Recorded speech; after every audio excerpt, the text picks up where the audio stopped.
想喺職場上突破框框，你有冇諗過可以出外參與行業活動去增值自己，仲可以拎到獎金？冇錯，親身體驗係最好嘅增值方法。資歷架構嘅學習體驗獎勵計劃，幫積極持續學習嘅你建立網絡，飽覽全球。只要你係嚟自推行資歷架構嘅行業，就可以申請。首先，選定你想參與嘅行業學習活動，然後遞交申請表格，最後講俾大家知你嘅行業發展計劃同埋持續進修嘅心路歷程，咁就有機會獲獎㗎喇！每年都有近70個名額，我哋聽下過往獲獎者嘅分享。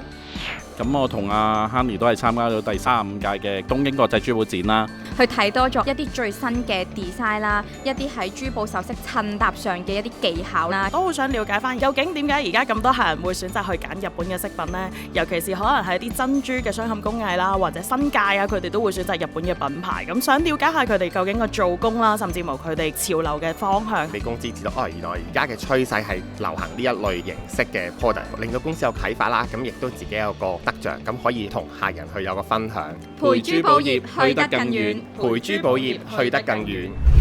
多謝咁多位，學習體驗獎勵計劃陪你去得更遠，快啲申請同埋推介俾你身邊嘅人啦！